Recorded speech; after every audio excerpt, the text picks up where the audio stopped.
we're starting to age out, and we're looking right now at peak spending among people 35 to 54 years old.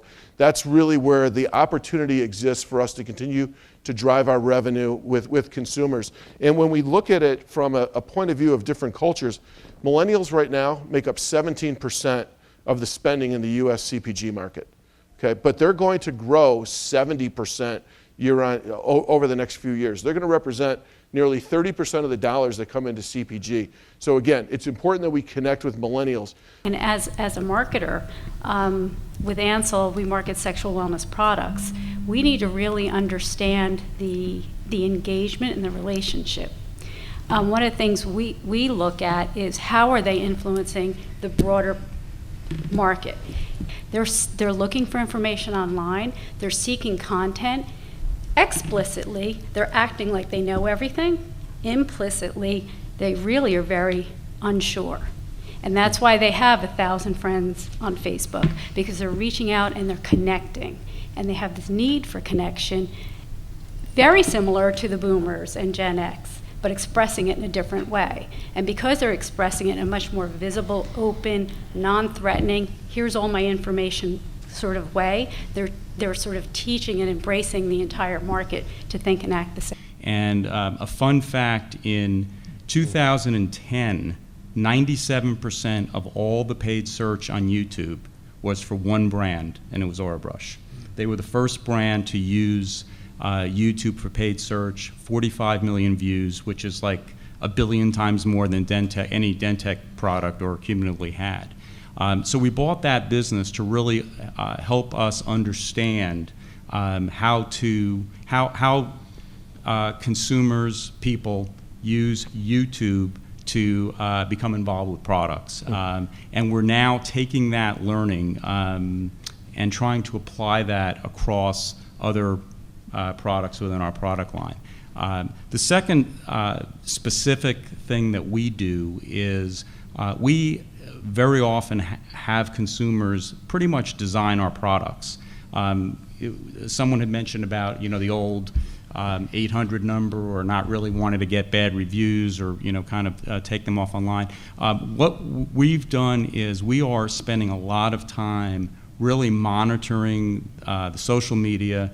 The new general market sort of is just the market. Yeah. Because I was struggling with, well, this is just sort of how it's becoming. Having an interactive strategy to give feedback to consumer inquiries is not optional. Mm-hmm. Okay? We all wrote those letters when we were 30 or whatever. If we were really psyched or irritated about a company, it went into a black hole. As a brand manager, stuff would occasionally reach my desk. We didn't even know what to do with it, because the legal team wouldn't let you write a response, because then there's a written record of taking a position.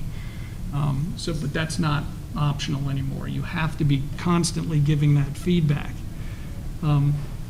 This consumer is all about technologies, and you have to be where they are at all times, whether that's where they physically are, how they're interacting with the marketplace, and you also have to be where both their wallet and their hearts are.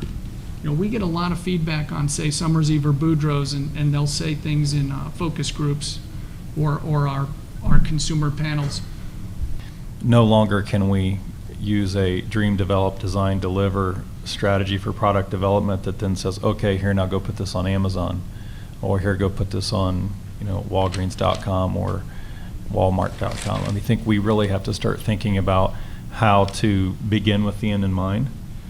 Because when I think they enter the category, I think it is very second nature to be Googling or to shopping on Amazon just for product research or reviews, or using things like product review sites or Yelp or things like that. So I think that's really what we're looking at, is really just how this really will influence the way people enter the category so that we can remain relevant for the next generation.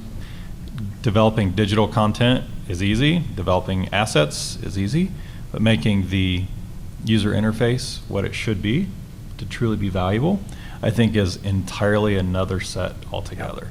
I think the millennial or the new general market shopper is okay with saying you're not good at that. and I choose to shop somewhere else. And for us, we don't necessarily know at the moment that she's disappointed or he's disappointed. And for us, that's a great risk. What I've learned today is we live our purpose, we care about the community as a whole, but it's dangerous not knowing what you don't know. And it's forcing us to relive our purpose, and I think we're going to go down a journey of changing the way our beauty departments look.